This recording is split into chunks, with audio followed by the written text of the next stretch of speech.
Hi, I'm Station Again, and I'll be bringing you through this week's top stories from around Columbus. Let's dive into what's making headlines across our city. AEP customers are feeling the effects of rising energy prices. This comes at the same time that AEP announced record-setting second quarter earnings. Colin Dorsey walks us through the impact on customers and what the company had to say. Plus, arming teachers in the classroom. Some rural school districts in Ohio say it's a step toward increased safety, but not everyone agrees. We take a closer look at both sides of the debate. And the family of Takaya Young has filed a wrongful death lawsuit against the Blendon Township officer who shot her 2 years ago. They're also suing the Sunbury Road Kroger and a store employee, saying they want accountability. I was talking to my wife about that. I said, if I see a $500 bill, we're getting out the candles and I'm pulling that meter. Eric Vogelsang has lived in his new Straitsville home for 28 years, and now he's paying more for electricity than he ever has before. Actually, in June, my bill was only $146, but in July, $255. It went up $110 in 1 month, and I even shut down my hot water tank, took down a freezer and a window air conditioner in that time. His daughter Katie lives across the street. She too can't figure out why she's paying so much for power. Going back to last summer, my electric bill was maybe $200 and now it's almost $400. My mortgage is barely that. Eric provided me with his May and June power bills. In May, it cost him $146. In June, the same month AEP raised rates, he got dinged $255. Even though people are turning on the AC, it's a complaint we've heard from several viewers. So I asked AEP what's going on. This afternoon, the company replied saying, a typical electric bill has two main parts. The first is supply, generation, which is the cost of the electricity itself. These costs increased this summer largely because the limited supply of electricity being generated in the region that serves Ohio. The company says there's more demand for electricity than is being generated, and it's the primary driver for Ohio bills. AEP also says generation costs are passed along dollar for dollar to customers. Another part of your bill? Distribution charges, the cost of maintaining the grid. It's set and approved by the state's Public Utilities Commission. The Ohio Consumers Council is calling on state regulators to take a closer look at what's approved and how much customers are being charged. PUCO has control over one portion of your bill, and that's the distribution portion. So we are saying, yes, the commission should really closely look at the distribution charges. In Perry County, Colin Dorsey, 10 TV News.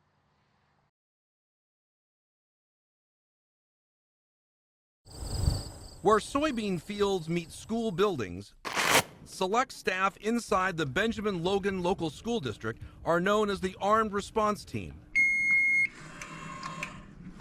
Their guns are kept in a safe or on their hips in an effort to provide immediate response to stop an armed intruder in any of their 3 school buildings. They ask we conceal their identities to protect their safety. Any doubt in your mind that you would have no problem pulling a gun and shooting and killing a student who's armed?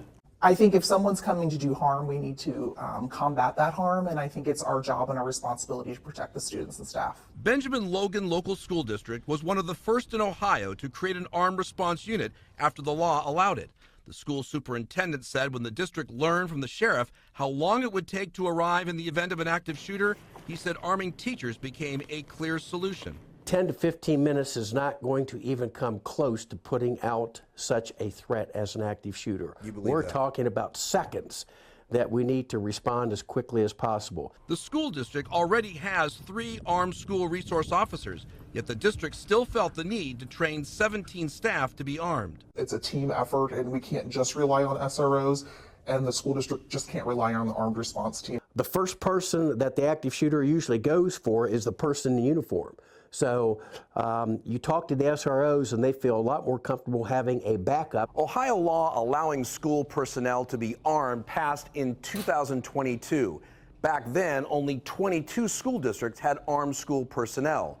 3 years later, that number is now more than 90. Groups like Giffords, which advocates for common sense gun laws, believes arming teachers is the wrong approach. The reality is there is no scientific evidence that these policies that arming school staff or arming teachers would prevent school shootings or would lessen their severity once they've begun. The group argues tougher gun laws are more impactful. Many states, Ohio included, have woefully inadequate gun laws that allow guns to fall into the hands of people that would commit these kinds of shootings. Less than 15% of Ohio's 613 school districts have armed school staff. For rural school districts like this one, they say arming staff makes sense considering their rural location from local police. We can take on the threat until other law enforcement arrives. Kevin Landers, 10 TV News.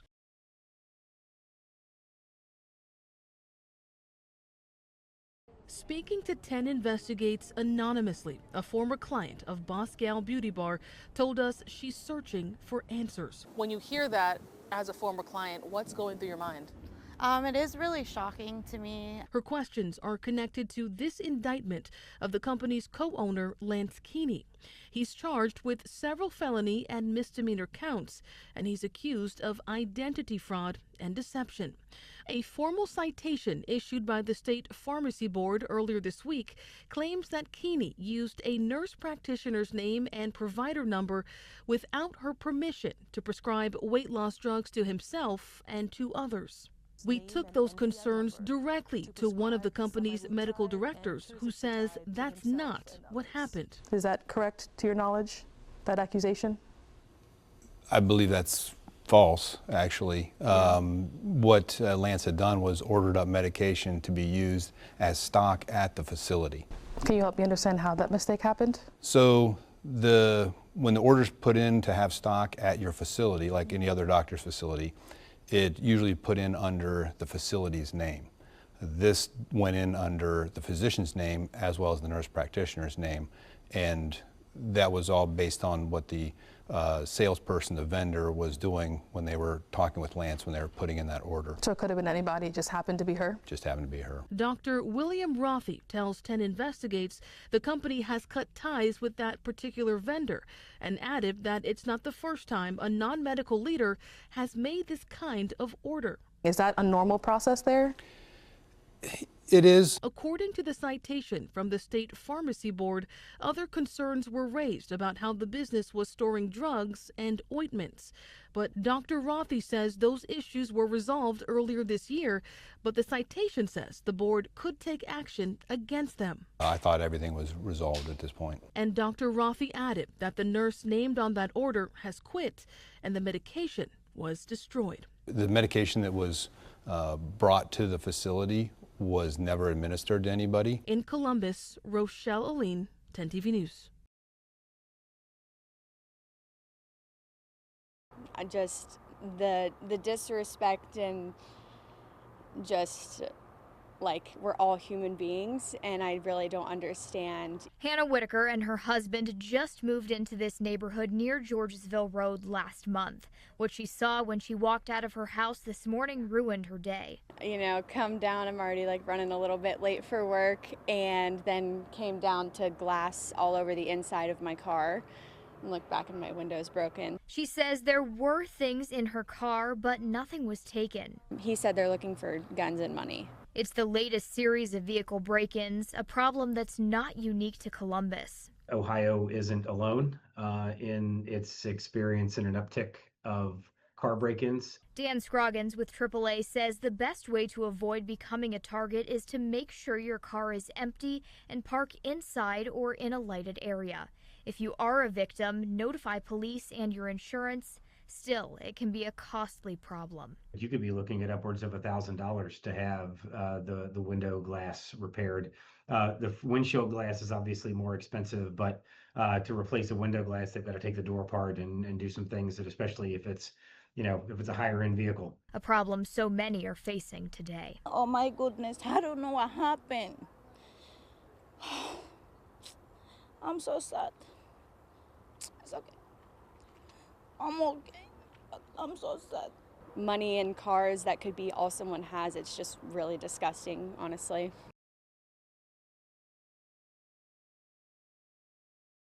Amber Nolan loves everything about her community, except for one part, this crosswalk.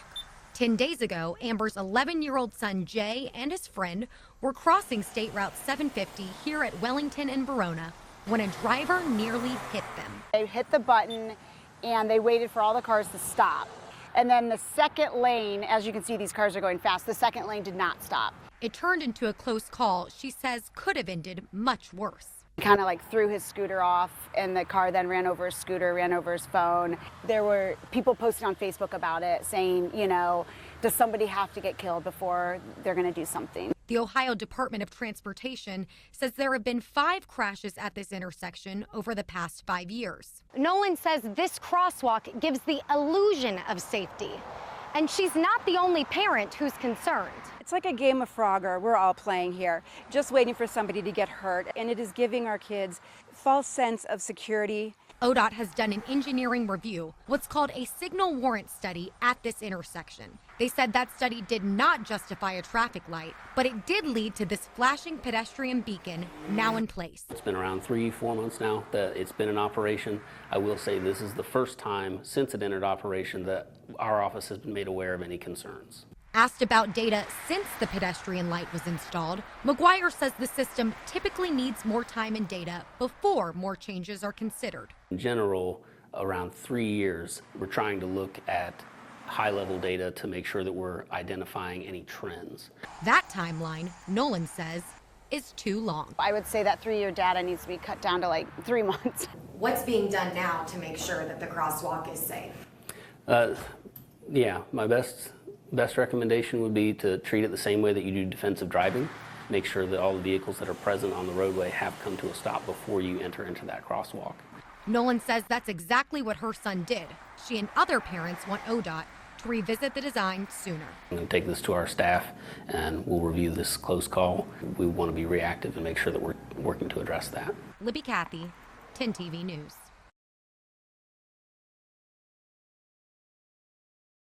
Knock on almost anyone's door in Delaware County and they'll tell you they think they're paying too much in property taxes.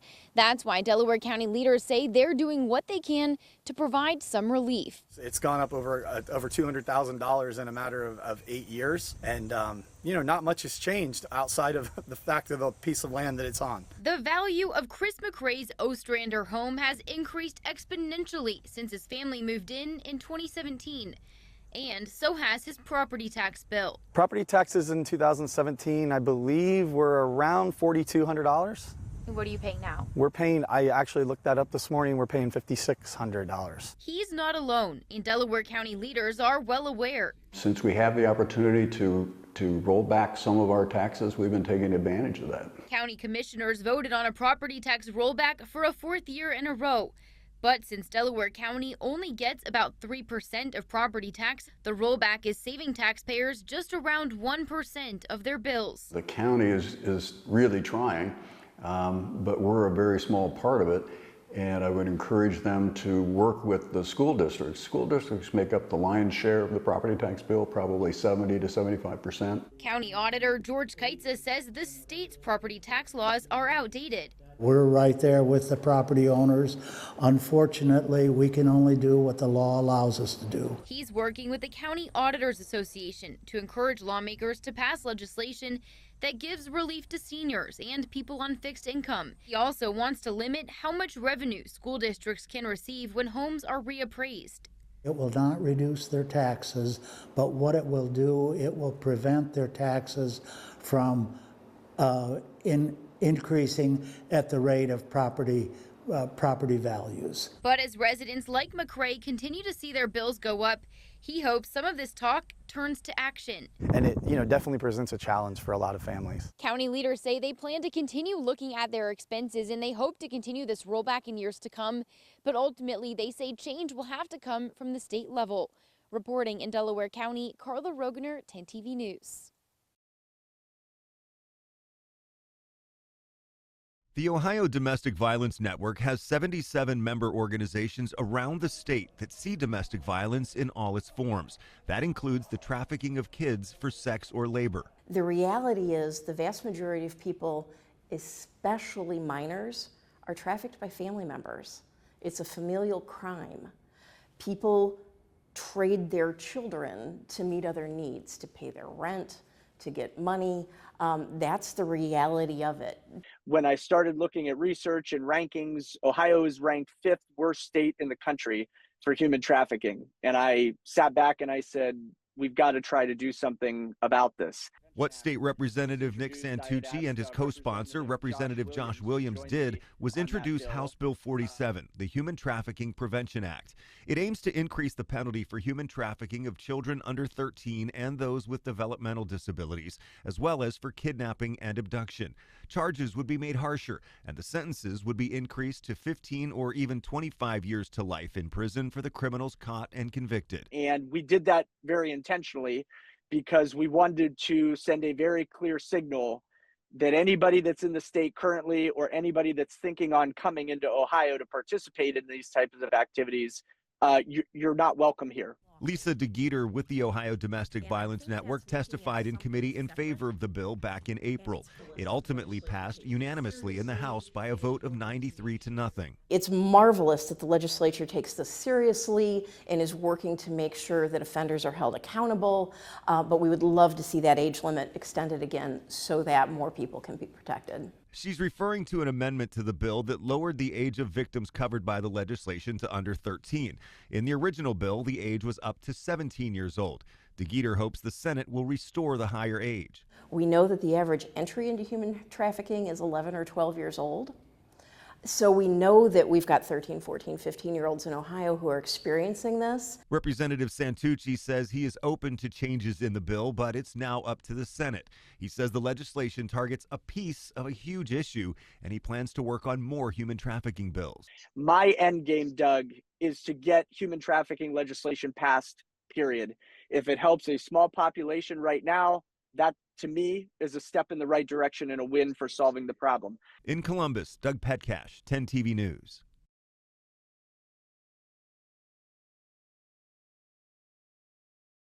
It's just going to get worse. They're just going to keep feeding from there to places around the area, not only Lincoln Village north, south. It could go to the Hilltop, it could go to Cherry Creek.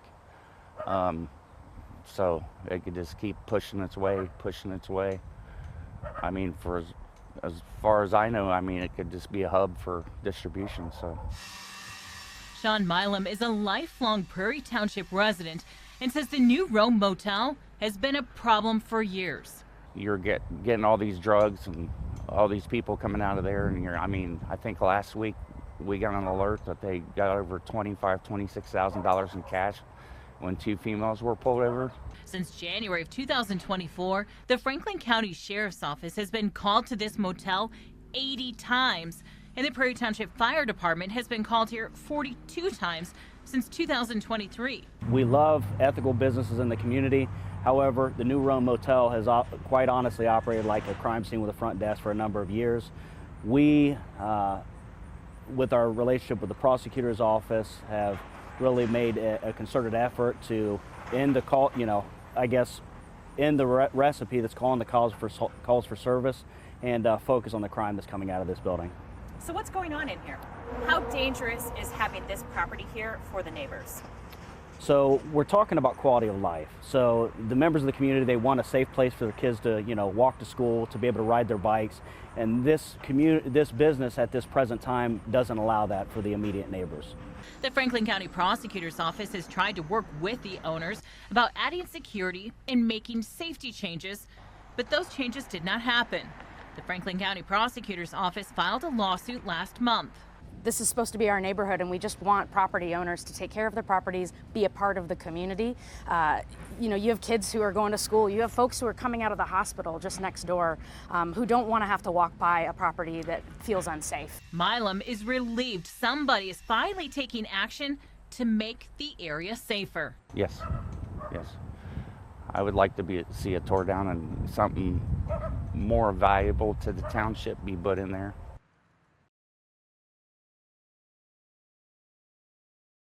Russo told me it's about election integrity, transparency, and making sure every eligible voter can cast their ballot. She's seeking the Democratic nomination in the May primary. Russo served for 3.5 years as Ohio House Minority Leader before stepping down from that role at the end of June. She can't run for re-election to the House because of term limits. I sat down with Russo to talk about her reasons for running for Secretary of State. I've felt for a long time and continue to feel that the Secretary of State is the most important, other than the governor's statewide office, because fundamentally its job is to ensure that the vote happens and that people have access to the ballot. What is the key aspect of the office, in your opinion? Well, the key and most important aspect of the office is ensuring that voters have the information that they need to be registered voters. They have the information that they need before them when they go into the ballot box, whether it's voting on candidates or it's voting on issues, and also making sure that the votes are counted properly. Russo says she'll spend the early days and weeks of the campaign reaching as many voters as possible through interviews like the one we did, social media, and meeting voters where they are all over the state. Russo's only opponent as of now in the Democratic primary for Secretary of State is Dr. Brian Hambly of Cincinnati. He is a cancer doctor who cares for leukemia patients. He announced his campaign in January. I caught up with him by Zoom this morning for a similar conversation about why he's running.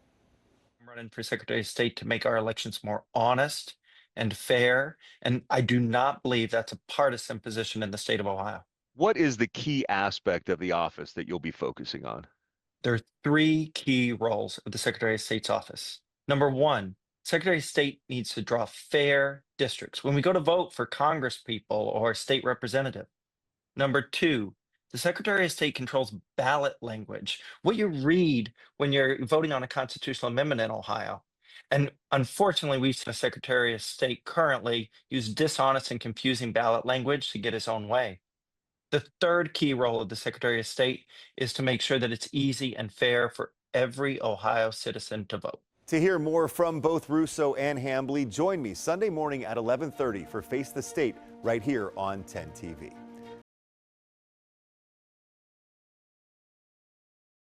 Sarah and Jillian had pretty much given up hope after going from pawn shop to bike shop to social media. But a city worker saw our story and was on a mission to find their bike. This hand-built, one-of-a-kind bike has been across the country and back with Sarah and her dad.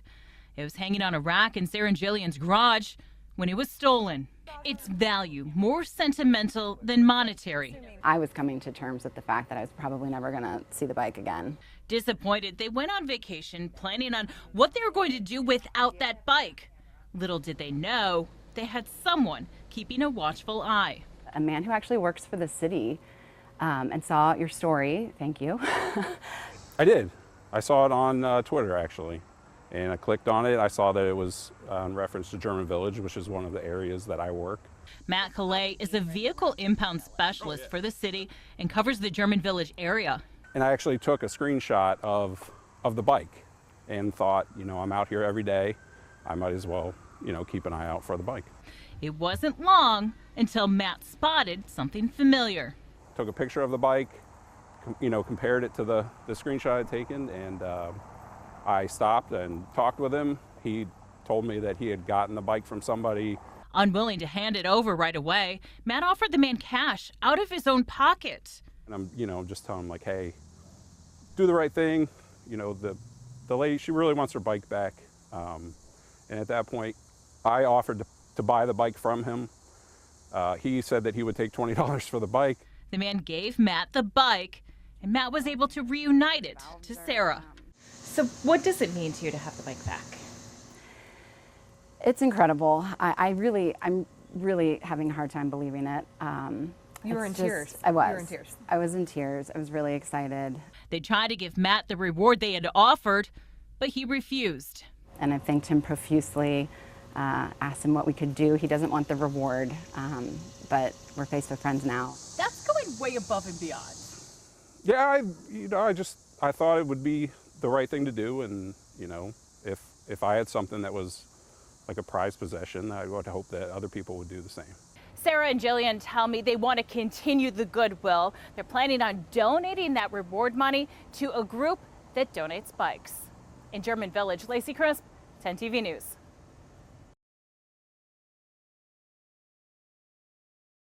Officer Connor Grubb shot and killed Takaya Young in a Kroger parking lot. She was allegedly shoplifting at the time. She was pregnant when she died. She was full of life, full of laughter, full of dreams. She wanted to go back to school to become a social worker. In the lawsuit, Takaya's family claims Grubb willfully and negligently killed Takaya and her unborn child. He's scheduled to go to trial in November, but her family says the criminal process isn't enough. This civil action is necessary to ensure accountability, to honor the lives lost, and to pursue justice beyond the criminal process alone. That officer was pursuing someone that he thought was alleged to have shoplifted. And even if that accusation were true, there is no way that that should justify taking the life of not only an individual, but their unborn child. Takaya was already a mother when she died, leaving behind her 2 sons. Her grandmother says they miss their mother and feel her absence. We have 2 beautiful boys, now 8 and 5 years old, who ask questions no child should have to ask. Body camera video shows Takaya behind the wheel of a car beginning to drive when Grubb shot her. Brian Steele, president of Capital City Lodge 9, says Takaya's death is a tragedy, but the FOP stands behind Grubb, saying the officer feared for his life. Officers are always going to respond to someone's actions. That individual, unfortunately, struck the officer with the car. In fear of his life, he discharged his weapon. Did the officer reasonably believe his life was in danger? Which clearly he did. Walton says this lawsuit is to bring justice to Takaya's family and hopefully prevent other families from the same loss. We have to ensure that this does not happen again. Back in April, 19-year-old Kaywan Hartwell was shot and killed.